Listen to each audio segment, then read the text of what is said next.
अस्सलाम वालेकुम। 2024-25 के बजट में गाड़ियों की रजिस्ट्रेशन के हवाले से जो टैक्सेस इम्पोज किए गए हैं, आज उस बारे में डिस्कशन करेंगे और ये देखेंगे कि गाड़ी की रजिस्ट्रेशन के हवाले से जो टैक्सेस हैं क्या उनकी फिक्स्ड अमाउंट बता दी गई है इस बजट में, या आपको इंजन कैपेसिटी के हवाले से अदा करना पड़ेंगे टैक्सेस, आगे कोई परसेंटेज बता दी गई है गाड़ियों के टैक्सेस के हवाले से। आज इन चीज़ों के बारे में डिस्कस करेंगे। मजीद बरा हम इस चीज़ को भी देखेंगे कि क्या आया फाइलर और नॉन फाइलर को कोई फ़ायदा या नुकसान हो सकता है इस मद में, क्या गाड़ियों के रजिस्ट्रेशन को लेके बंदे को फाइलर होना चाहिए या नहीं फाइलर होना चाहिए, इस चीज़ को भी डिस्कस करेंगे। मेरा नाम है अवैस हसन साबर एडवोकेट और आप मेरे यूट्यूब चैनल देख रही हैं जिलान डिस्क्लोजर्स। अगर अभी तक आपने इस चैनल को सब्सक्राइब नहीं किया तो आप सब्सक्राइब करें। मैं एक ही टॉपिक के हवाले से बार बार वीडियो बना के अपलोड नहीं करता और आपको तंग परेशान नहीं करता, और टैक्सेस के हवाले से मैं डराता भी नहीं हूँ। मैं कई दफ़ा देखता हूँ कि थंबनेल पे जो है वो काफ़ी हद तक लोगों को डराया जाता है और अपने व्यूज़ जो है वो लिए जाते हैं, लेकिन मैं ये काम नहीं करता। मेरी ये आदत है और मेरी ये एक नेचर है कि मैं जो है वो आवाम की सहूलत के लिए वीडियो बनाता हूँ, और जब मुझे टाइम मिले मैं तब बनाता हूँ और कोशिश करता हूँ कि अहम इंपॉर्टेंट अपडेट्स में मैं लाजमी वीडियो बनाऊँ, और जो आवाम है जो पहले से परेशान हाल है उसको थोड़ा बहुत जो है वो अपनी वीडियोज़ के थ्रू जो है वो रिलीफ तो नहीं मैं दे सकता, लेकिन कम से कम उनकी परेशानी को कम कर सकूँ। तो जैसा कि आपको पहले पता था कि जो पहले गाड़ी इंपोर्ट की जाती थी उसके जो टैक्सेस की मद में जो 50% की जो कटौती थी वो कम की गई थी, अब उसको जो है वो ख़त्म कर दिया गया है और बाकायदा जो है वो जो इंपोर्ट की गई गाड़ी है उसमें जो है वो टैक्सेस लाजमी लगेंगे और पूरे लगेंगे। अलावा अजीज जो है वो पहले ये होता था कि 5,000, 10,000 या 15,000, 20,000 जो भी अमाउंट थी, एक फिक्स्ड अमाउंट थी गाड़ी की रजिस्ट्रेशन को लेकर और टैक्सेस को लेके, लेकिन अब उस चीज़ को ख़त्म कर दिया गया है और अब जो है वो गाड़ी की जो इनवाइस रेट है, मार्केट वैल्यू है, उसमें जो है वो बाकायदा परसेंटेजेस बता दी गई हैं। लेकिन अब जो गाड़ी के टैक्सेस हैं वो इनवाइस रेट पे लगेंगे। इनवाइस रेट क्या होता है कि जब कोई भी कंपनी कोई एक प्रोडक्ट बनाती है तो उस प्रोडक्ट की जितनी भी कॉस्ट आती है उसको शामिल करके और अपना मार्जिन रख के एक रेट बताती है डिस्ट्रीब्यूटर को या शोरूम वालों को कि आपने इस रेट पे जो है वो ये गाड़ी बेचनी है या ये प्रोडक्ट आपने बेचना है, तो इसको इनवाइस रेट कहा जाता है। अब इस इनवाइस रेट पे क्या परसेंटेज जो है वो बता दी गई है, मार्केट वैल्यू के हिसाब से क्या परसेंटेज बताई गई है वो मैं आपको बताने जा रहा हूँ। इसमें जो 850 सीसी तक का इंजन है उस पर 0.5% ऑफ द वैल्यू के हिसाब से टैक्स लगाया जाएगा। इसमें पहले क्या होता था कि जो इंजन कैपेसिटी है किसी भी गाड़ी की उसके हवाले से एक फिक्स्ड अमाउंट बता दी जाती थी कि आपने 5,000, 10,000, 15,000, 20,000 कोई भी एक टैक्स अदा करना है, लेकिन अब वो चीज़ नहीं है। अब जो है वो 850 सीसी तक का जो इंजन होगा, जैसे कि मैंने पहले आपको बताया है, 0.5% ऑफ द वैल्यू के हिसाब से टैक्स अदा किया जाएगा। अब इसके बाद जो है 851 सीसी से 1000 इंजन वाली सीसी तक की जो गाड़ी है उस पर 1% के हिसाब से जो है वो रेट लगेगा उसकी वैल्यू के हिसाब से। इसके बाद 1001 सीसी से लेके 1300 सीसी तक जो है वो 1.5% ऑफ द वैल्यू के हिसाब से जो है वो टैक्स लगेगा। इसके बाद फर्दर आपको बताता हूँ 1301 सीसी से लेके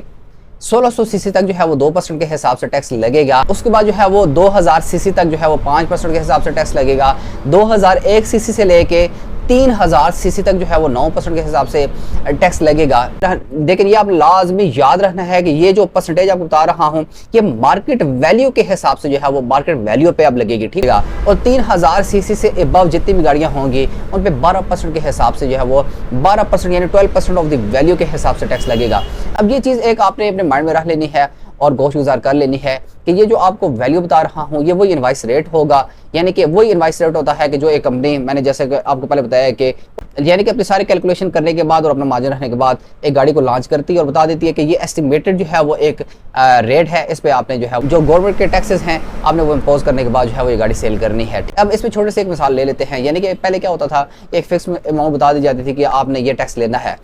उसमें क्या होता था, 1000 सीसी के इंजन को ले लिया जाए तो उसमें आपकी कल्टस पुराने शेप में भी आ जाती है, कल्टस नई शेप में भी आ जाती है, पासो आ जाती है, विड्स आ जाती है, ये सारी गाड़ियाँ तकरीबन 1000 सीसी की हैं। अब पहले क्या होता था कि 5000 बता दिए, 10,000 बता दिए कि 4 गाड़ियों पे आपने टैक्सेस लेने हैं, लेकिन इनकी जो मार्केट वैल्यू है सारी की सारी गाड़ियों की बिल्कुल चेंज है। जैसा कि हम जो कल्टस है पुराने शेप में अगर उसकी बात की जाए तो अब उसकी वर्थ जो है वो 17 लाख, 18 लाख, 19 लाख, 20 लाख तक की उसकी रेंज है, जबकि इसी में आप अगर नई कल्टस को देखें तो उसकी जो प्राइस है, इनवाइस रेट है, वो 30 लाख से भी अबव है।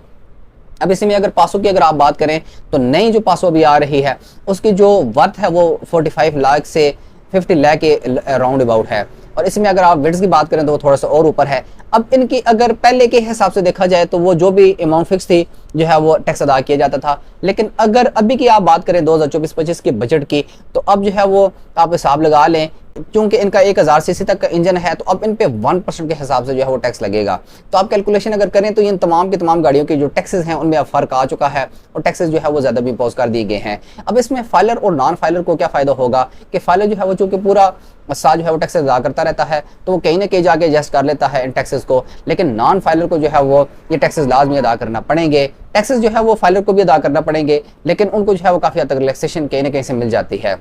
अलावा जी मैंने एक प्रॉपर्टी टैक्स पर भी वीडियो बनाई थी, उसका लिंक मैं डिस्क्रिप्शन में दे देता हूं। उसमें मैंने बताया था कि टैक्स पेयर के हवाले से कैटेगरीज बना दी गई हैं। पहले फाइलर नॉन फाइलर था, अब लेट फाइलर का भी एक जो नई कैटेगरी है उसको मुतारिफ कराया गया है, तो आप वो लाजमी वीडियो देखिएगा जाके। उसमें मैंने बताया था कि जो फाइलर है उसको काफ़ी हद तक जो है वो फ़ायदा है। ये जो गवर्नमेंट ने पॉलिसीज़ बनाई है ये रेवेन्यू जनरेट करने के लिए बनाई है, और बाकायदा जो है वो IMF को गवर्नमेंट ने एक हदफ दिया है कि आपने इतना टैक्स जो है वो इस साल में रिकवर करना है, तो वो लाजमी उन्होंने रिकवर करना है। लेकिन ये अच्छी पॉलिसीज़ भी हैं, इससे जो है वो रेवेन्यू भी जनरेट होगा। अब उस वीडियो में मैंने ये बताया था कि जब आप प्रॉपर्टी परचेज करने जाते हैं और आप खुद को फाइलर नहीं करना चाहते, आप जाके एजेंट को बताते हैं कि मैंने नॉन फाइलर के जो है वो हवाले से जो है वो टैक्सेस अदा करना है, तो वो आपसे नॉन फाइलर के जो है वो पैसे चार्ज करके, टैक्सेस चार्ज करके, और आपको जो है वो खुफिया तरीके से, क्योंकि आपका आई डी कार्ड उनके पास होता है, तो आपको फाइलर करके और जो नॉन फाइलर के बाकी जो पैसे होते हैं वो अपने पास रख लेते हैं। तो आपका जो टैक्स है वो चोरी हो रहा है, और आपने जो है वो खुद को इस चीज़ से बचाना है, आपने खुद को फाइलर करना है, और आपने बहुत ज़्यादा जो है वो